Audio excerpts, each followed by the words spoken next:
Hi, my name is Louis Richardson, and I've had the privilege of serving as a chief storyteller at some of the world's largest and some of the very small technology companies.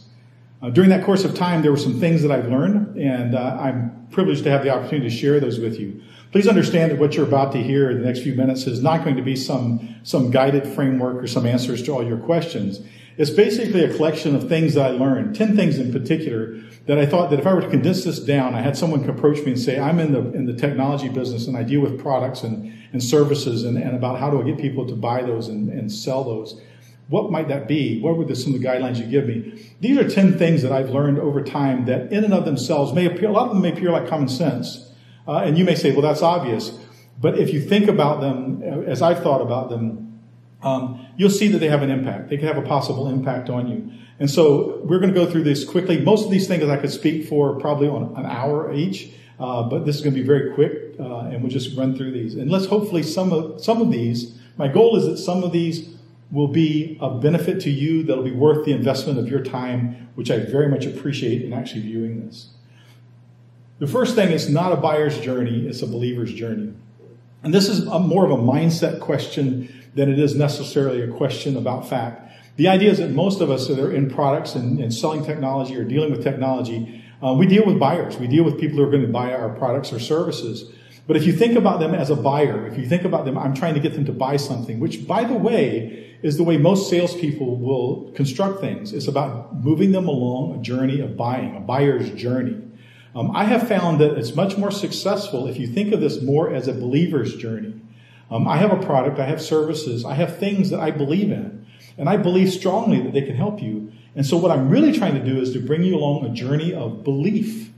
And there's a big difference there, because if I can get you to believe something, then you're going to buy whatever it is I have. I can probably coerce you into buying. I can probably make the prices low enough or try to weigh out the differences or whatever and coerce you into buying something. But what I'd rather do is to get you to believe something. If you believe what I believe, then what I have to offer is actually going to help you in that belief. And so again, it's about a believer's journey, not a buyer's journey. And in doing so, you need to carry along the meaning. What is it that I'm trying to get you to believe? And that meaning is normally embedded in things like what would normally be product features or whatever, but it's about what those features enable people to do, and which we'll explore in just a minute. But when I just share those with you, if I were just to say this does this, it does this, it does this. In fact, if you look at a lot of your presentations, if they're a lot like the ones I've seen, you're going to find bullet points. It does this feature, it does this, it does this. And in reality, you're just carrying information. You're not really carrying any meaning. It's not being meaningful. And if you can somehow take that, embed that into a story, if you think back to the things that you learned as a kid, or the way you were taught, or even some of the things that you've learned over time, I'll bet you can tell a story about that. I'll bet you can tell about something that happened that caused you to understand something better or caused you to believe something. Stories are the containers in which meaning is carried. So stories are important to you. And so that's just a piece that I want you to understand the importance of this. This isn't about doing something frivolous or doing something that really is just something extra. This is actually core to what you're trying to do. Stories are what will actually carry the meaning that you're trying to get across. There's a saying that's not so much what they hear, but it's what they understand that matters. And while I believe that, I believe it's one step further than that, especially for those of us who are not just in the education market. It's not just about we're sitting in front of students and we're trying to get them to understand something. We're in a competitive market. So there's more about past understanding. I've got to get you to remember it. It's got to be memorable, because chances are in a competitive space, you're pushing a product, a service, an idea, something that someone is, after you leave the office or after you leave that opportunity, someone else is going to step in and push a competing product or service. And so the question is, who's most memorable? And so when you think of how you present and how you communicate, it's not just about telling them information. It's not just about getting them to hear it or to understand it. It's about getting them to remember it. And if you look at how you are being memorable, that will actually change maybe the way you actually speak. A thing that happens often, and this is something that you might be able to relate to, is you may have a great product or service. In fact, I tell our salespeople this all the time. If you have a great product and a mediocre story, and I have a mediocre product and a great story, I will beat you. I will beat you every day. And anyone who's been in the business long enough can attest to the fact that there are times when we have a product or a solution or technology solution that's far superior than anyone else's. And we walk in and we do our demonstrations and we give them all the information that they need and we give them every fact that they could possibly need. And then they come back with a decision and say, yeah, but we didn't go with you. We went with someone else. And you look at the alternative, the thing that they bought, and you go, why did they buy that? Because it doesn't have this feature, it lacks this, it's not scalable, it's whatever the differences are, but they bought them. You know why? Because they had a better story. Chances are you have great products and great services. Your stories have to be just as well, or else you're going to get beaten by someone with a more inferior product, but they have a better story. So make sure you have a great story. And when you're talking to people about your story, this is one of the aspects of when you're telling your story. When you're sharing with people about your product or service, it's really not about what your product or service does. It's about what people can do because your product or service exists. For instance, instead of going in and doing a pitch and saying, our product does these things, it does this feature, it does this feature, it does this feature, it does this feature, actually take those away. Don't think about that for a minute. Think about them. Think about their situation. Every day you come into work and you're challenged with these things. These are the things you're challenged with. And if you were able to do these things, if you were able to do it differently, which, by the way, how our product happens to do, if you were able to do it this way, imagine what that would be for you, how that would look. And so what you're actually saying is because our products exist, our customers are able to do these things. Our customers are able to do this. It's not about our product or service, what it does. It's about what the customer is able to do because your product or service exists. They have to be the focal point. And that's a much different thing than just going in and educating people and hoping they make the decision for you. You're actually sharing with them how their lives are going to change, what their life looks like before and what their life's going to look like afterwards. And it's not just going to be a matter of the fact of before you didn't have a product, now you have a product. No, before you weren't able to do this, or this is the way you did things, and now you're able to do this, which is more, or you're able not to do the things that don't matter, and you're able to do the meaningful stuff because our product and services were there. So remember, it's about them. It's about what they do. And again, when you think primarily about people, we do this stuff all day long, right? We understand our technologies. We spend time in product meetings and going over feature lists and understanding data sheets. And we know this stuff. We know it really well. And when given the opportunity actually to present this to someone or speak to someone about it, we often go into great detail about what we know. And the fact that our company's been around for a long time, or the fact of all the expertise we have, and we share all that information to people. People don't care how much you know until they know how much you care. And so you must first connect with them. You must first actually take a time to relate to them. And the best way I can describe doing that is if you actually look at these things as conversations that you're going to have. And this, by the way, is a topic of a workshop that I do, which is, like I said, is an hour-long workshop. But I'll go through it briefly here. Every conversation you have needs to be a conversation that matters. And if you take someone along a journey of belief, there's these just 4 steps that you need to take them on. The first step is you just have to be interesting to them. You have to put something forward that they go, that's an interesting topic, or that's an interesting thought, or I've never thought of that idea that way before, or what you just said is something that I've never heard from before. So you have to come up with what's interesting. What's an interesting thing? But that, by the way, is something that's very short and very quick that you can do. And then you show them how it's relevant to them. And the relevant piece is important because whatever they're interested in, if it's not relevant to them, you're wasting their time. I used to work with a gentleman who was really good at doing product demonstrations. He was admired for the way he could do demonstrations because he could take a product. And at the time I was selling workflow and collaboration software and whatnot. He would have his laptop he would be ordering tickets to a movie and flights and scheduling his appointments and calendaring stuff. And he would just be doing a myriad of stuff. It was like juggling fiery swords. For me, it was interesting. But when it was over, I would tell him that was an interesting demo. But I could not relate to that because I don't work that way. And so what you just did was very interesting, but it wasn't relevant. You have to make sure that when you bring in the interest, that you bring the relevance. So watch the way you have these conversations, interest and then relevance. And then we actually have an opportunity to talk about our vision and credibility. We talk about who we are and the fact that we have this experience and that we, for so long, have been solving these types of problems. Or we've been looking at the way people like you do business, and we've discovered that there's an area that's of concern, and that's an area that we've been working on for a long time. I'm now bringing you into vision and credibility. And you'll notice that's third in the list: interest, relevance, and then vision and credibility. I would challenge you to go back to some of your more used or more popularly used presentations, and I would probably guess that within the first 2 or 3 slides, you're already on vision and credibility. Let me tell you about our company. We're 20 years old. We've been doing this for so many years. We have these many companies. And all of a sudden, we're talking vision and credibility. And you have not even talked interest and relevance yet.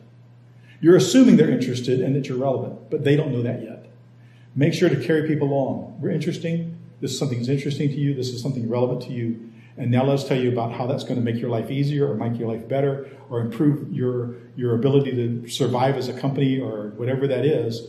And then you have the opportunity to do what is a confirmation conversation. And that confirmation conversation is one of those that a salesperson would call that a close. And I really don't like calling it a close because it's rarely the close of something. It's the opening of something. It's the start of something. And good confirmation conversations, you know you've succeeded when you get to the point where they're confirming they're confirming what they believe, which if you've done this job right, is an easy conversation to have.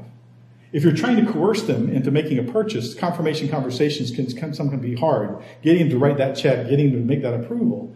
But if you show them you're interested in this, it's obviously relevant to you, and you need it, and we, by the way, can solve this for you, let's go. Let's go do this, right? What's keeping us from doing this? That's the confirmation conversation. And if by any chance they don't understand the confirmation, they're like, I understand everything, but I'm not really sure why we're doing this, or I'm not really sure to commit yet. The problem is you haven't hit one of these others well enough, and you may need to go back and explore that. And so again, a confirmation conversation is one of those easy ones.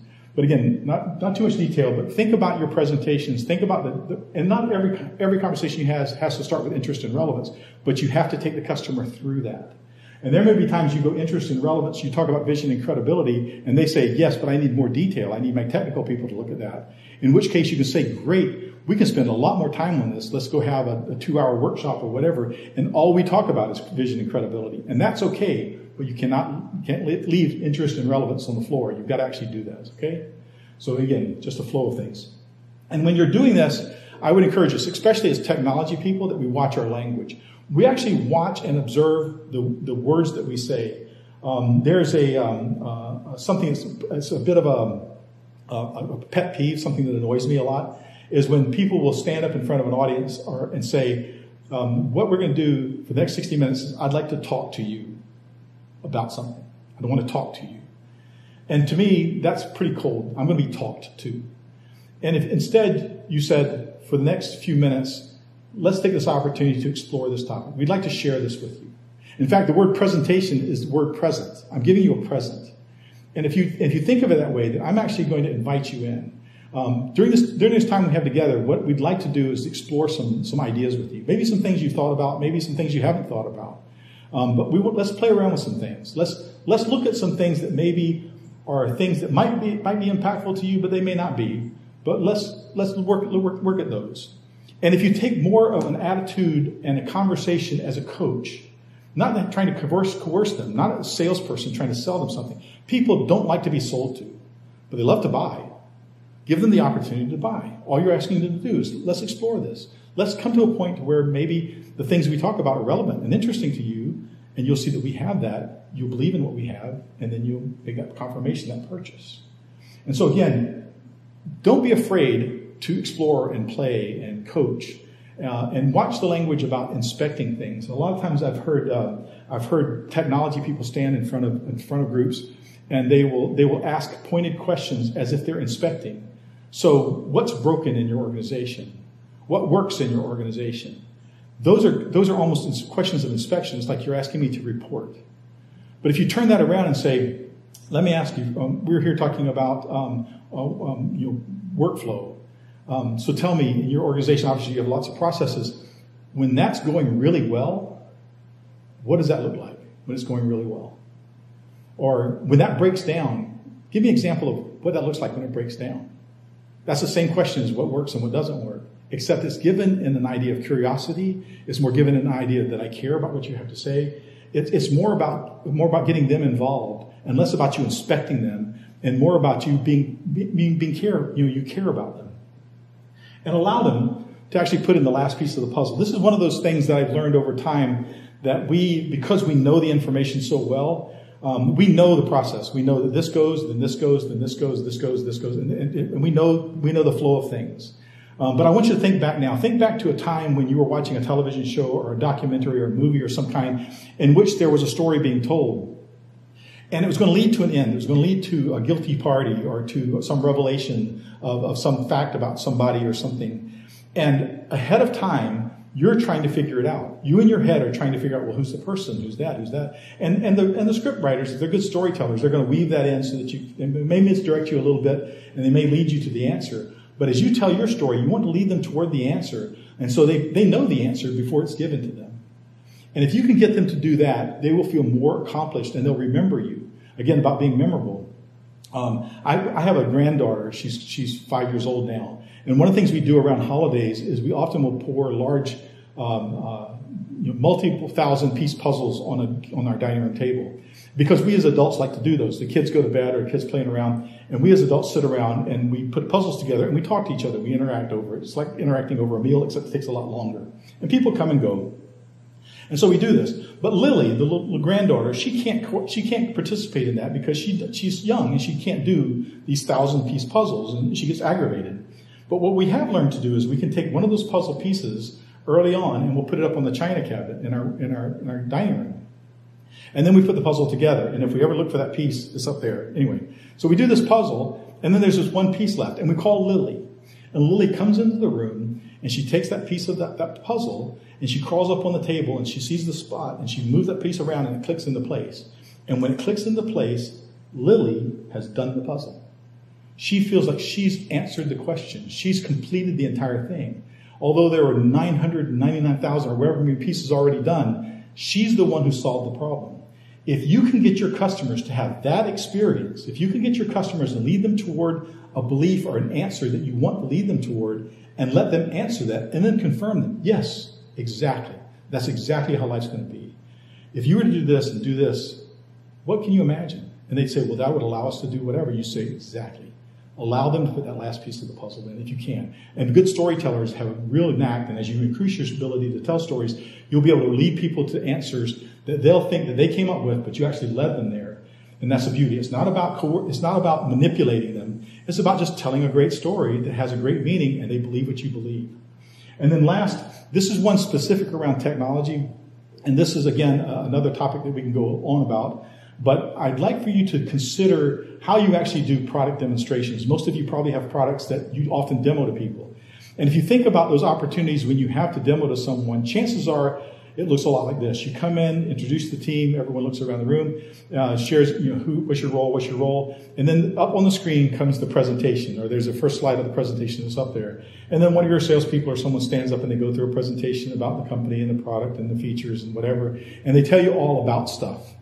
And then you cut over normally to like a demonstration. So the tech person plugs their computer in, takes over screen control, and then they do their talk and they talk about the products and features that you were just told about.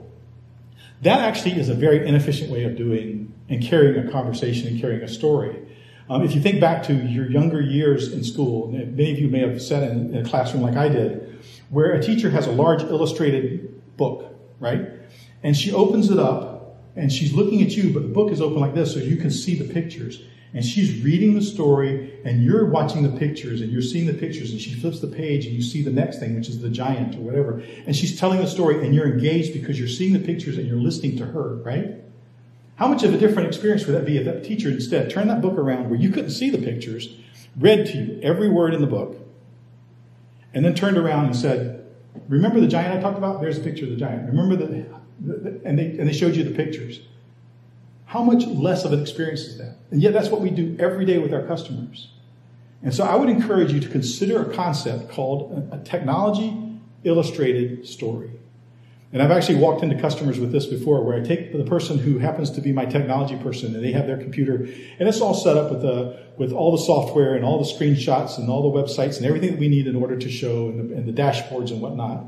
And I actually introduce myself and say, hi, I'm Louis. And for the next 60 minutes, we have the pleasure of actually just sharing some stories with you. I'm the storyteller, and over here I have Bob, and Bob is my technology illustrator. I don't say he's my sales engineer. I don't say he's my technology illustrator. And so Bob throws something up on the screen, and he knows as I'm talking about things, I'll be talking about, well, one of the challenges that many of your people have is that they are lost in spreadsheets, What would it be like if you were able to see everything at once?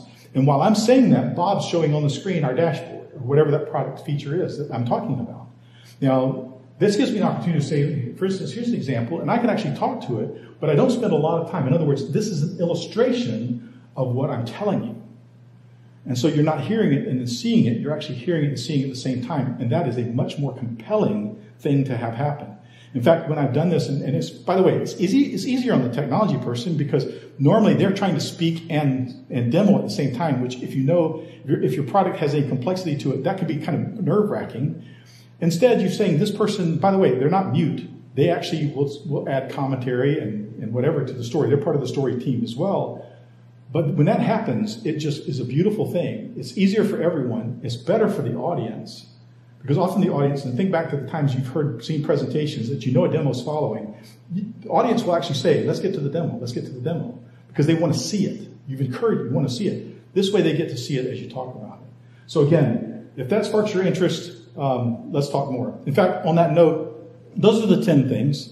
And we've spent a short period of time together, but I'd like to encourage you, because you've actually invested in taking this time listening to this, first of all, I thank you for having the interest.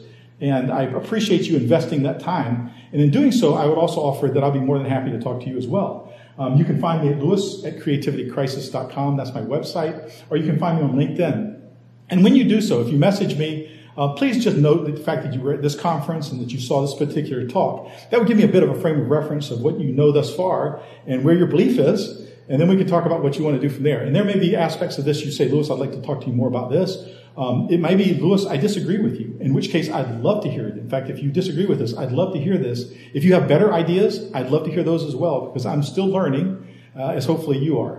So again, thanks for taking the time. Reach out and find me and enjoy the rest of the conference.